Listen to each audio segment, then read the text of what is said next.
बिस्मिल्लाहिर्रहमानिर्रहीम। अस्सलामुअलैकुम। SST grade 7 lesson number 2 denudation. Denudation का मतलब है रॉक्स का टूटना, उनका ख़राब हो जाना। जो हमारी ज़मीन है उसमें जो है वो नेचुरल प्रोसेस जो है वो कंटिन्यूसली होता रहता है। ज़मीन के अंदर जो नेचुरल प्रोसेस होगा उसको हम इंडोजीनियस प्रोसेस कहेंगे, जिसमें plate tectonics, faulting and volcanism शामिल हैं। इसके अलावा कुछ प्रोसेस है जो अर्थ सरफेस पर भी होता है, यानी कि ज़मीन की सतह पर भी होता है, उसको हम एक्सोजीनियस प्रोसेस कहेंगे। ठीक है, नेक्स्ट है हमारे पास डेन्यूडेशन। डेन्यूडेशन की डेफिनेशन जो है वो 3 एस्पेक्ट्स पर मुनहसर करती है। सबसे पहला है break down of rock, removal of rock, transportation. ठीक है, ब्रेक डाउन का मतलब है रॉक का ब्रेक डाउन हो जाना, टूट जाना। रिमूवल ऑफ रॉक, रॉक्स का रिमूव हो जाना। और ट्रांसपोरेशन यानी कि उसका एक जगह से दूसरी जगह जो है वो मूव करना। प्रोसेस इन्वॉल्व इन डेन्यूडेशन, ऐसे कौन से प्रोसेस हैं जो कि डेन्यूडेशन में इन्वॉल्व हैं? Weathering, mass wasting, erosion. ये 3 मेजर प्रोसेस हैं जो कि डेन्यूडेशन में इन्वॉल्व हैं। वेदरिंग, वेदरिंग का ये है कि जिसमें जो रॉक्स हैं उसके स्मॉलर पीसेस हो जाते हैं। ठीक है, और इसमें जो है एलिमेंट्स जो है वो वेदर के शामिल होते हैं, यानी कि इसमें टेम्परेचर, प्रेसिपिटेशन, ह्यूमिडिटी और एयर प्रेशर शामिल होता है। इस वजह से हमने इसको वेदरिंग कहते हैं। प्रेसिपिटेशन का मतलब है यानी कि बारिश का बरसना, ओलों का गिरना और बर्फ़ का बरसना। ह्यूमिडिटी नमी को कहेंगे और एयर प्रेशर हवा का दबाव। तो जब ये 4 चीज़ें डिफरेंट जो एलिमेंट्स हैं वेदर के, जब ये शामिल होंगे यानी कि किसी भी रॉक पर इनका असर पड़ेगा, रॉक्स को ख़राब करेंगी, तो हमने इसको कहना है कि वेदरिंग की वजह से ये सब कुछ हो रहा है। Types of weathering, physical weathering है, केमिकल वेदरिंग है और बायोलॉजिकल वेदरिंग है। ये जो है वो वेदरिंग की टाइप्स हैं। फ़िज़िकल वेदरिंग, फ़िज़िकल वेदरिंग में जितना भी इन्फ्लुएंस शामिल होता है वो फ़िज़िकली होता है, यानी कि रॉक को वो फ़िज़िकली जो है वो डैमेज करते हैं।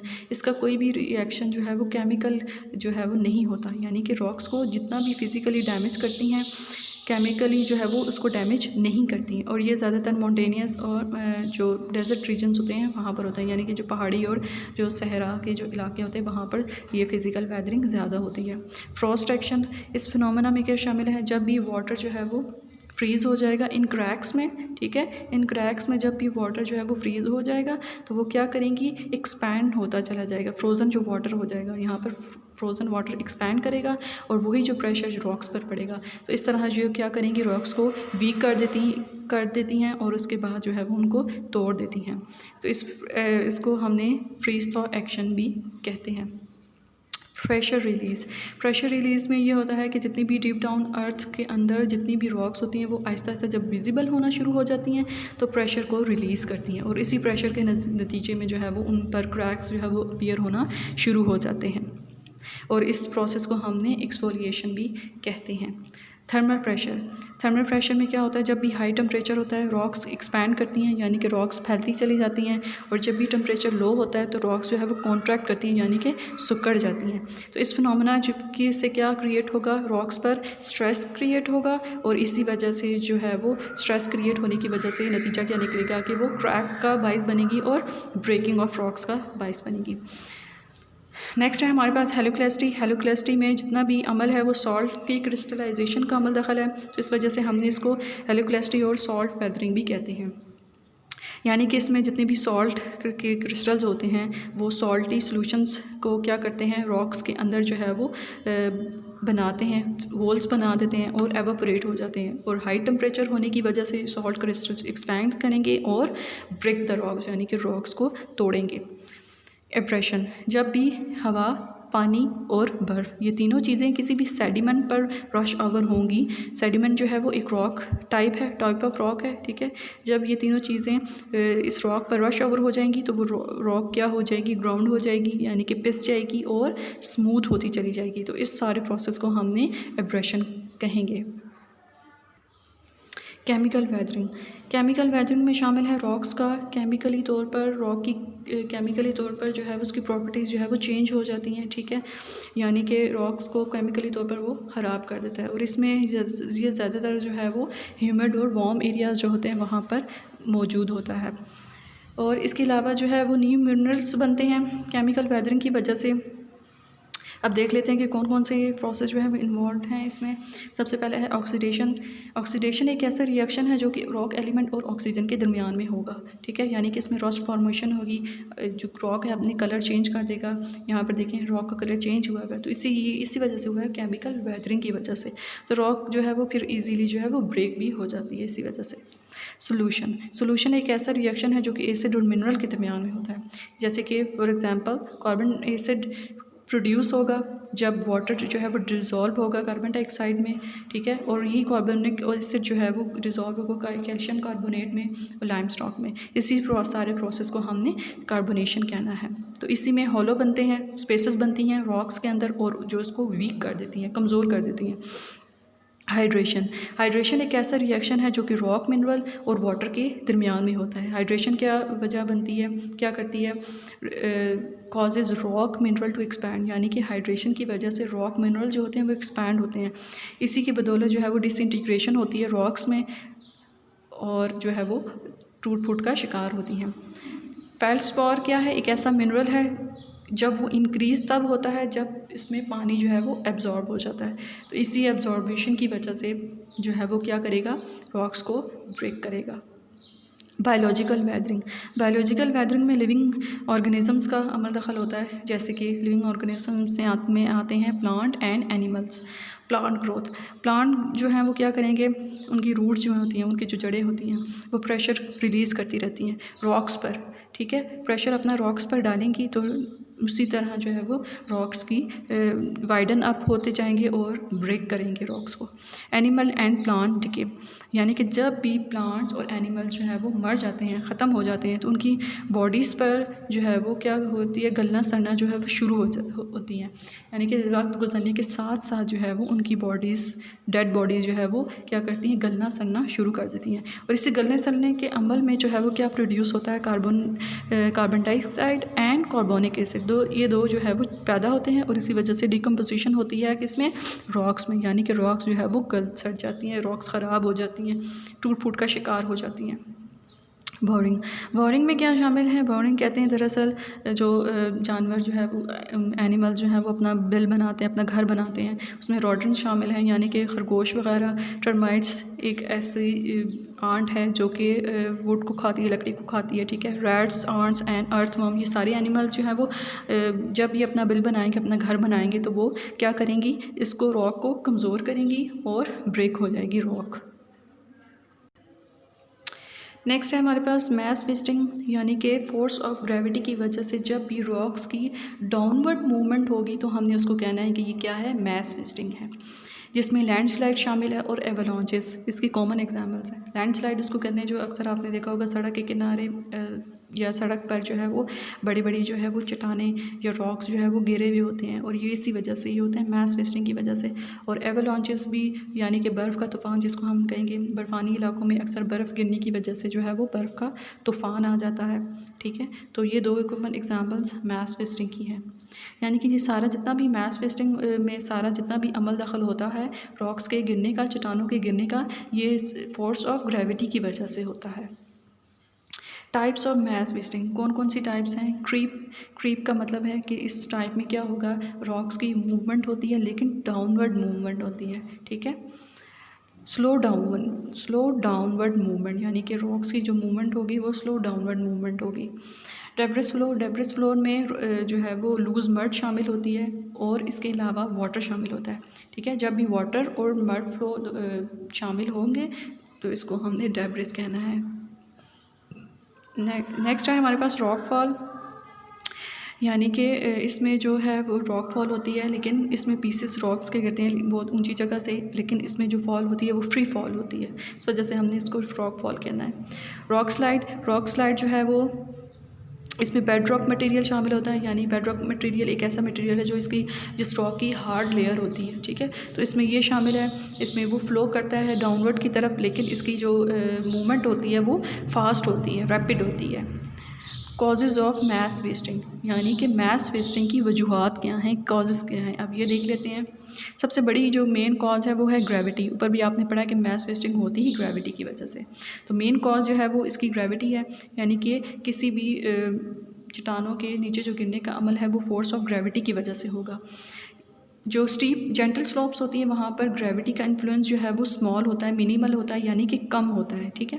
और जो स्टीप स्लोप्स होती हैं वहाँ पर जो है वो ग्रेविटी का इन्फ्लुएंस जो है वो मैक्सिमल होगा, यानी कि ज़्यादा होगा। जेंटल स्लोप वो होती हैं जो कम ढलवान वाली होती हैं, और स्टीप स्लोप्स वो होती हैं जिनकी ढलवान जो है वो ज़्यादा होती है। स्लोप मटीरियल्स, इसमें ऐसे मटेरियल्स शामिल हैं जो सॉफ्ट मटेरियल्स होते हैं, जैसे कि क्ले हो गई और शेल हो गया। क्ले कहते हैं मिट्टी को, और शेल एक ऐसा पत्थर है, रॉक है, जो कि नरम होता है, ठीक है, चमकदार होता है, इस वजह से इसको शेल कहते हैं। और ये दो चीज़ें जो है वो स्लोप मटेरियल्स में शामिल हैं, और इन पर असर जो है वो मैस वेस्टिंग का ज़्यादा होता है रादर दैन हार्ड सरफेस के, ठीक है। तो सॉफ्ट मटेरियल्स का असर जो है, सॉफ्ट मटेरियल जो होंगे उन पर मैस वेस्टिंग ज़्यादा होगी rather than hard surface slopes जो होती हैं उन पर। वाटर जो है वो डाउनवर्ड मूवमेंट में, रॉक्स की जो डाउनवर्ड मूवमेंट होती है उनमें वाटर एक लुब्रिकेंट का काम करता है।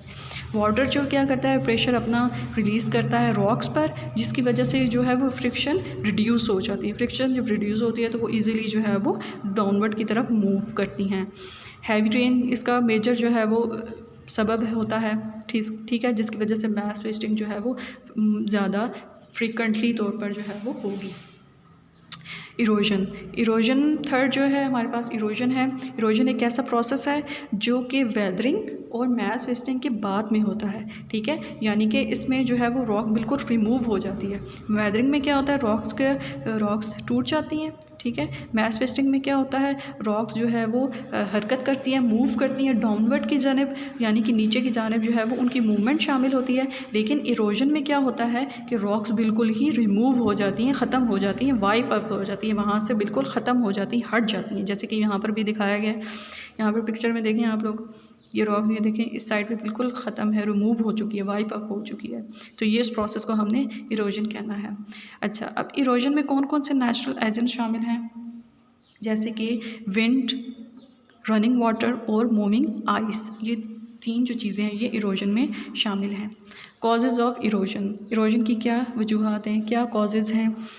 नेचुरल जो है वो एजेंट्स हैं, जैसे कि रनिंग वाटर हो गया, बहता हुआ पानी हो गया, मूविंग आइस हो गई, और विंड हो गया, ठीक है, यानी कि बहता पानी, मूविंग आइस, बर्फ़ और हवा, ये 3-4 चीज़ें जो हैं वो इरोजन का सबब बनती हैं या उसकी वजूहात हैं।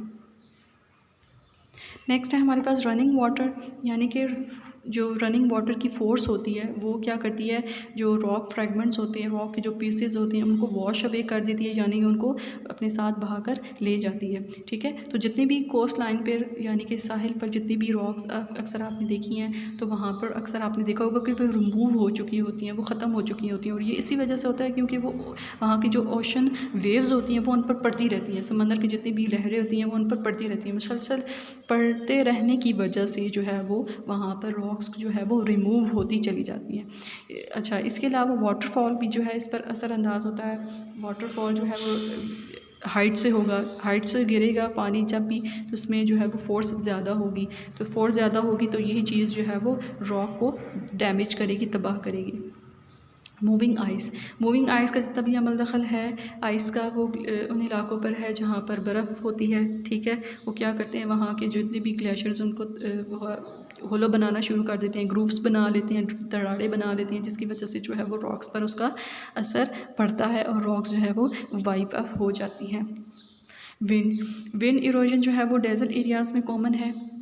क्या होती है, जब भी हवा चलती है तो हवा के साथ जितनी भी सैंड के जो पार्टिकल्स होते हैं, रेत के जितने भी पार्टिकल्स होते हैं, वो क्या करते हैं, हवा के साथ साथ जो है वह मूव करते रहते हैं। जब वो मूव करते हैं, एक जगह से दूसरी जगह जाते हैं, तो वो सैंड ड्यून्स बनाते हैं, यानी कि रेत के टीले बनाते हैं। तो ये सारा अमल जो है वो इरोजन की वजह से होता है। इरोजन इन लोकल एरियाज़, यानी कि हमारा जो पाकिस्तान है उसमें इरोजन कैसे हो रही है। पाकिस्तान में इरोजन जो है कंटिन्यूसली प्रोसेस हो रहा है। पाकिस्तान में जो है वो हमारे जो रिवर्स हैं वो अफेक्ट हो रहे हैं, हमारे जो माउंटेन्स हैं वो अफेक्ट हो रहे हैं, ठीक है।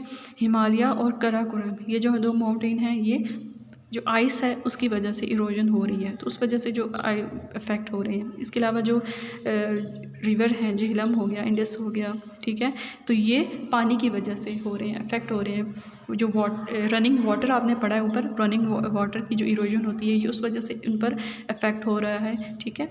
इसके अलावा जो डेज़र्ट एरियाज़ हैं पाकिस्तान के, थल थर चोलिस्तान हो गया, खारान हो गया, ठीक है, ये जो है वो विंड इरोजन की वजह से जो है वो इस पर असर पड़ रहा है, उसकी वजह से जो है वो विंड इरोजन जो है वो इस पर असर पड़ता है और वो उसको ख़राब कर देती हैं। इसके अलावा जो आपने पढ़ा है कि कोस्ट लाइन, कोस्टल एरियाज़ में भी होता है, जैसे कि सिंध और बलूचिस्तान हो गया, तो सिंध और बलूचिस्तान में जितनी भी कोस्ट हैं मौजूद हैं, वहाँ पर क्या करेंगी, कोस्ट लाइन के करीब जितनी भी रॉक्स होती हैं तो वो जो है वो उनको डैमेज करती हैं, और वो डैमेज जो है वो किस तरह होती हैं, ओशनिक वेव्स के ज़रिए, सी वेव्स के ज़रिए जो है वो डैमेज होती हैं। Impact of mass wasting and erosion, mass wasting का जो है वो किस तरह इम्पैक्ट पड़ता है, और मैस वेस्टिंग और इरोजन का किस तरह इम्पैक्ट पड़ता है ये हमने देखना है। मैस वेस्टिंग का इम्पैक्ट पड़ता है एग्रीकल्चर पर, ज़राअत पर, इरिगेशन पर, आबादी पर, ह्यूमन सेटलमेंट पर, इंसानों के रिहाइश पर, और ट्रांसपोर्टेशन के यानी कि उनके हरकत करने पर, एक जगह से दूसरी जगह जाने पर। इम्पैक्ट ऑन एग्रीकल्चर, एग्रीकल्चर किस तरह पड़ता है, रिवर जो है वो जब भी आएगा किसी फर्टाइल सोल पर, यानी कि ऐसी ज़मीन पर आएगा जो कि एग्रीकल्चरल लैंड है, जो कि ऐसी ज़मीन है जिस पर हम फसलें वगैरह उगाते हैं, लेकिन जब वहाँ पर रिवर फ्लड आएगा, सैलाब आएगा, तो वो क्या करेगा, जितनी भी फर्टाइल सोल होगी, जितनी भी ज़रख़ेज़ ज़मीन होगी, ज़रख़ेज़ मिट्टी होगी, वो अपने साथ जो है वो बहा कर लेकर जाएगा, जिसकी वजह से वहाँ पर जो है वो ज़मीन जो है वो ख़राब हो जाती है, बंजर हो जाती है, और वहाँ पर हम जो है वो क्रॉप कोई भी उगा नहीं सकते, उसकी प्रोडक्शन जो है वो बिल्कुल ख़त्म हो जाती है या लेस हो जाती है, ठीक है। इसी तरह जब भी किसी भी ऐसे इलाके पर, किसी भी वैलीज़ पर या फील्ड्स पर जब भी जो है वो मड फ्लो आएगा, रिवर फ्लो आएगा, फ्लड आएगा, तो इससे क्या होगा कि वहाँ का जो एरिया है बिल्कुल ख़राब हो जाएगा, तबाह बर्बाद हो जाएगा, वहाँ पर हम कोई भी क्रॉप की जो प्रोडक्शन है वहाँ पर हमारे लिए नामुमकिन होगी, वहाँ पर हम नहीं कर सकते। इम्पैक्ट ऑन इरिगेशन, यानी इरिगेशन कहते हैं आबपाशी के निज़ाम को, यानी कि हमारे जो आबपाशी का निज़ाम है उस पर कैसे असर पड़ रहा है। हमने जो डैम्स बिल्ड करते हैं, जो बनाते हैं, वो इरिगेशन पर्पज़ के लिए होते हैं और इलेक्ट्रिसिटी को पैदा करने के लिए। जो बहुत ज़्यादा मड फ्लो होता है तो वो क्या करता है, डैम्स को बिल्कुल मुकम्मल तौर पर जो है वो तबाह कर देता है, ठीक है, जिसकी वजह से इरिगेशनल जो वाटर होता है उसकी कमी हो जाती है, ठीक है, और इलेक्ट्रिसिटी की जो प्रोडक्शन है वो भी कम होती है।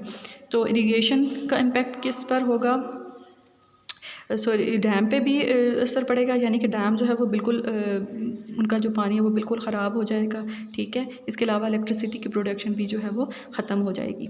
Impact on human settlement, human settlement पर इसका किस तरह इम्पैक्ट पड़ता है।